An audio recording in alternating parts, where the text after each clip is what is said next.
Welcome back to another daily coding problem. I hope you are having a great day. Today we are looking at a problem called number of unique XOR triplets I. Let's break it down together. Here is the problem page. It can look a little bit dense, so let me explain it visually step by step so it's super clear. We are given a list called nums.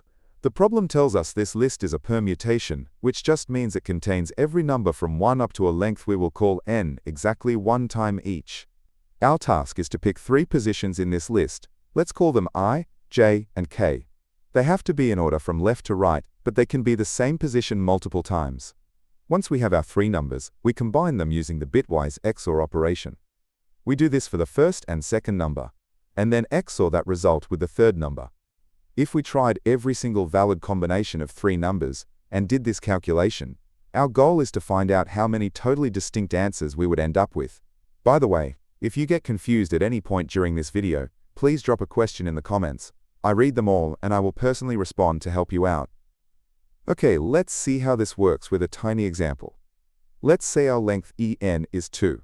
That means our list only has the numbers 1 and 2. We can pick 3 ones, which gives us 1. Or 2 ones and a 2, which gives us 2. If we map out all 4 possible ordered combinations, the only answers we ever get are 1 and 2. Looking at those results, we only created 2 unique values. So for an input of 2, our final answer is just 2.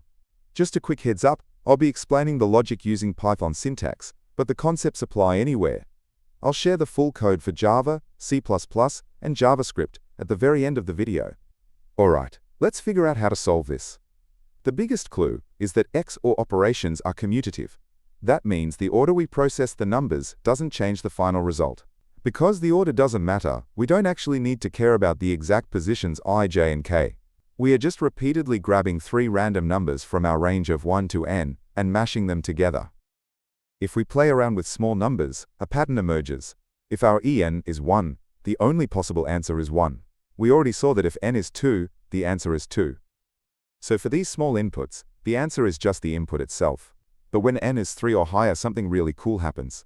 Thanks to the nature of binary numbers and XOR math, we can construct absolutely every single number starting from 0 all the way up to just before the next power of 2. So, the total number of unique values we can make is simply the smallest power of 2 that is strictly larger than our input n. If en is 3, our answer is 4. If n is 5, our answer is 8. Here is the full Python code for this approach. It looks incredibly short for a medium problem, right? Let's break down exactly what each part is doing. First, we find the total length of our list and save it as en. Then we handle our base cases right away. If n is 1 or 2, we just return n, since we know that's the final answer. If n is bigger than 2, we need to find that next power of 2. We start by creating a variable called answer, and set it to 1. This represents 2 to the power of 0. Then we use a while loop. As long as our answer is smaller than or equal to n, we shift it left by 1 bit. Shifting left by 1 is just a really fast way of multiplying by 2. Once our answer finally becomes strictly larger than n, the loop stops, and we have found our next power of 2.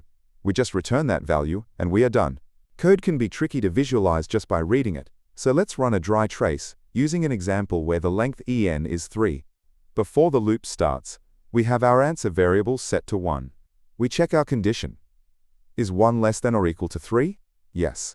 So we enter the loop and shift our answer left, multiplying it by 2. Our answer is now 2. We check again. Is 2 less than or equal to 3? Yes. We multiply by 2 again. Our answer becomes 4. One last check. Is 4 less than or equal to 3? No, that's false. The loop breaks, and we return 4, which is the correct next power of 2. We should always think about edge cases. What if the list is extremely small? Well, we already perfectly handled the only edge cases at the very beginning of the function with our if statement. Let's talk about efficiency. The time complexity is big O of log n. Because we are multiplying our variable by 2 every single step, it takes very few iterations to surpass n, even for massive numbers.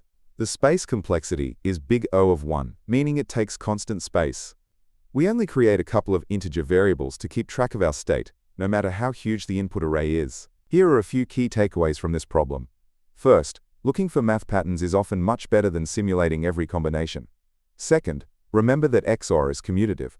And third, Bit shifting is a great tool for handling powers of 2. I want to take a super quick second to mention why this channel exists.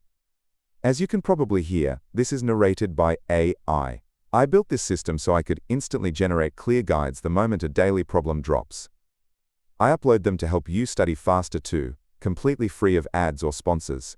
Also, I recently changed the visual format of these videos to be punchier and easier to follow along. Please let me know in the comments if you like this new style, or if you prefer the older, slower style. Your feedback really helps. Alright, as promised, let's look at the solutions in other languages. Instead of trying to type these out from the video, you can grab the exact code from my website using the link in the description. Here is the complete solution written in Java. The logic is identical to the Python version we just walked through. Next up, here is how you would write the same optimal approach using C++. And finally, here is the full code written in JavaScript. Remember, if you want to test any of these out without retyping everything, go to leetcodeunlocked.com via the link in the description. Copying the code from there is a great free way to support the channel. Before we wrap up, I also run another channel called Leetcode Unlocked. My ultimate goal there is to eventually post a clean solution for literally every single problem on the platform. Go check it out if you are studying outside of the daily challenges. If you want to help support that massive goal, you can toss me a donation at buymeaboba.com/leetcodedaily. Please make sure to like, subscribe, and turn on notifications so you can get your streak done early tomorrow. Keep coding, and I'll catch you in the next one.